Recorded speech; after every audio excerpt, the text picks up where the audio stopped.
Au nom du Père et du Fils et du Saint-Esprit. Amen. Mon Seigneur et mon Dieu, je crois fermement que tu es ici, que tu me vois, que tu m'entends. Je t'adore avec profonde révérence. Je te demande le pardon de mes péchés et la grâce de faire avec profit ce moment de prière.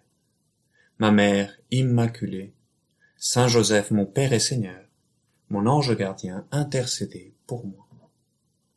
Face à la complexité du monde, à ces défis et à ces nombreux problèmes qui sautent aux yeux, qu'est-ce que moi je peux faire, moi tout petit que je suis perdu dans ma ville ou dans ma campagne, dans ma situation particulière alors que je n'occupe très probablement pas un poste particulièrement important dans la société. En tout cas, c'est mon cas. Je suis pas un grand influenceur dans les médias.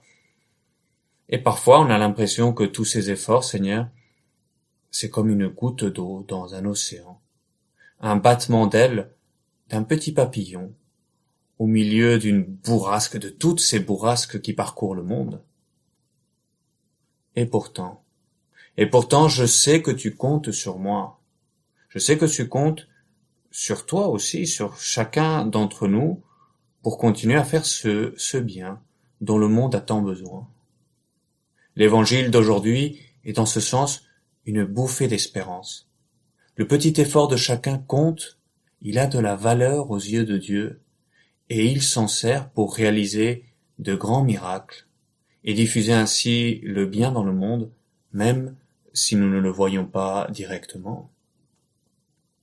Parce que saint Marc nous raconte comment, face à la bonté du Seigneur, eh bien, les foules accourent pour le voir, pour le toucher, pour l'entendre prêcher. Et il se trouva que, après 3 jours d'enseignement sûrement richissimes, eh bien, les gens se retrouvent sans rien à manger. Et le Seigneur, qui se soucie du bien des âmes, mais aussi du corps, s'en rend compte. Et il se tourne vers les disciples et il leur dit « Mais j'ai de la compassion pour cette foule, car depuis 3 jours déjà, ils restent auprès de moi et n'ont rien à manger. Si je les renvoie chez eux à jeun, ils vont défaillir en chemin et certains d'entre eux sont venus de loin. » Et c'est d'abord celle-là, la réponse du Seigneur à notre question initiale, la compassion du Seigneur. Le Seigneur s'intéresse aussi bien pour les grandes questions existentielles qui agitent le monde que par les questions les plus simplement matérielles et de notre quotidien, la faim de ces foules. Et ça, c'est important. Je ne suis peut-être pas en train d'écrire une des grandes pages de l'histoire de l'humanité. Peut-être que si c'est ton cas, tu rends grâce à Dieu et tu lui demandes de le servir le mieux possible. Mais qu'importe, en fin de compte, ma vie elle-même t'intéresse, Seigneur Jésus. Et puis il y a alors ta demande. Combien de pains avez-vous? Les apôtres lui répondirent 7. Alors il ordonna à la foule de s'asseoir par terre. Puis, prenant les 7 pains et rendant grâce, il les rompit, et il les donnait à ses disciples pour que ceux-ci les distribuent. Et ils les distribuèrent à la foule. Ils avaient aussi quelques petits poissons, nous dit saint Marc, que Jésus bénit et fit aussi distribuer. Les gens mangèrent et furent rassasiés. Voilà la surabondance de la grâce de Dieu. Avec 7 pains et 3 poissons, il nourrit une foule immense, 4000 personnes. Et on ramassa les morceaux qui restaient, 7 corbeilles pleines. J'aime considérer cet épisode, Seigneur, pour voir ta bonté. Tu aurais très bien pu te passer des apôtres, mais tu veux t'appuyer sur eux pour trouver du pain et des poissons, pour faire asseoir la foule, pour distribuer ces denrées démultipliées. En une autre occasion, devant une foule plus nombreuse encore, c'est un jeune homme qui était là que tu vas demander de s'investir pour faire le grand miracle. Et qu'est-ce que tu lui demandes? Son pique-nique. 5 pains et 2 poissons. Oui, c'est ça ce que tu demandes, Seigneur, à ce jeune homme pour faire ce grand bien. Tu lui demandes le petit apport qui est à la portée de ce jeune. Attention, je ne prétends absolument pas mépriser cet effort, au contraire, ça a dû lui coûter. Il aurait très bien pu se dire, mais à quoi bon donner ce pique-nique? Ça ne servira jamais pour nourrir plus de 10 personnes, et encore. tout ce qu'on va obtenir, c'est exciter les appétits des uns et des autres, et je vais me retrouver sans mon super sandwich préféré aux sardines.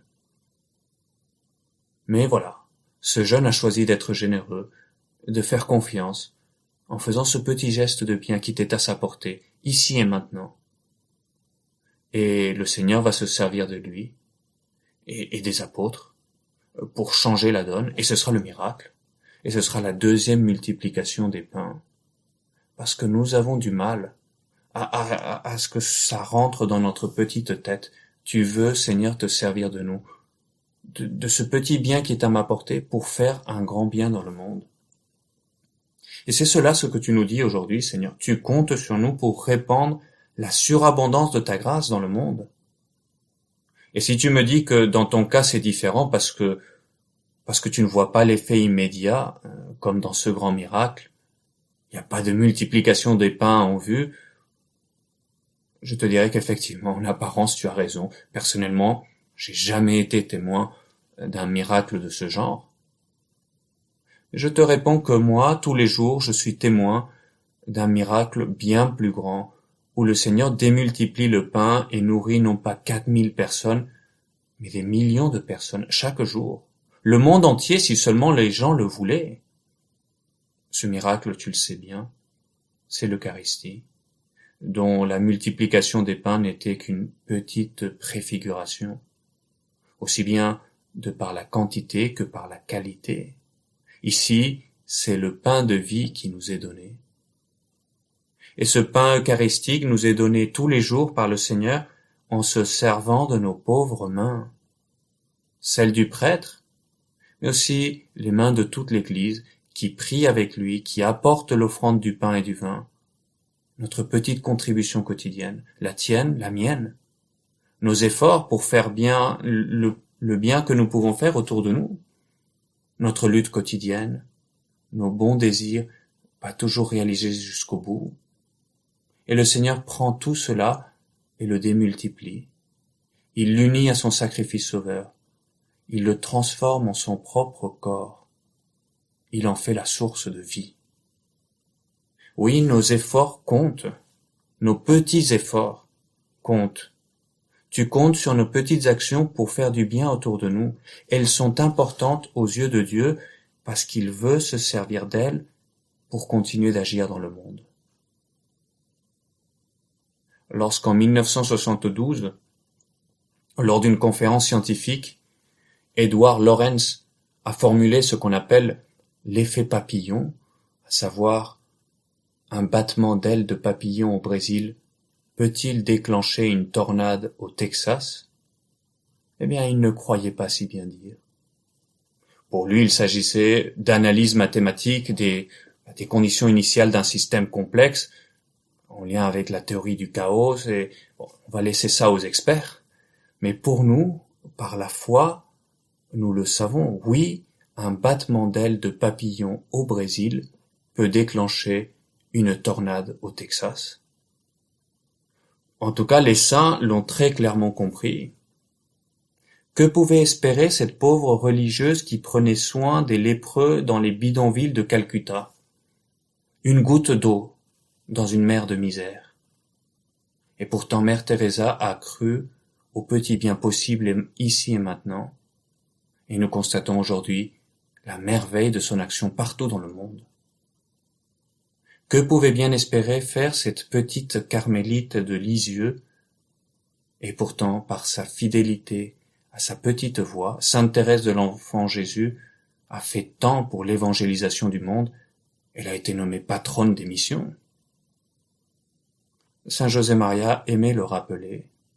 Beaucoup de grandes choses dépendent de ce que toi et moi nous nous comportions selon la volonté de Dieu. Ne l'oublie pas.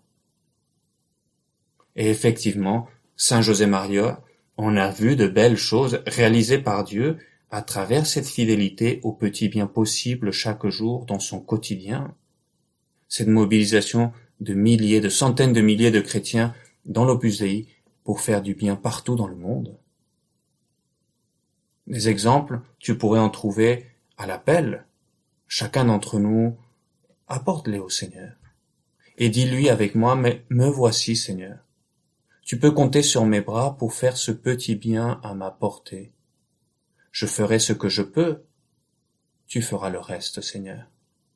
Et avec toi, le petit battement d'ailes deviendra une tornade. D'autant que nous ne sommes pas seuls. Des milliers d'autres petits battements seront là à nos côtés, chacun d'entre nous qui écoutons ces 10 minutes avec Jésus. Et les amis à qui tu feras suivre cet audio pour qu'on soit chaque jour un peu plus à vouloir faire ce petit bien à notre portée, et l'Église universelle. Le pape nous invite à rêver dans ce sens. Dans un tweet, il nous donnait une consigne magnifique pour ce jour-ci. Il disait, si chacun de nous, chaque jour, accomplit une œuvre de miséricorde, cela sera une révolution dans le monde. Et je me permets d'ajouter, ce sera un battement d'ailes devenu une tornade.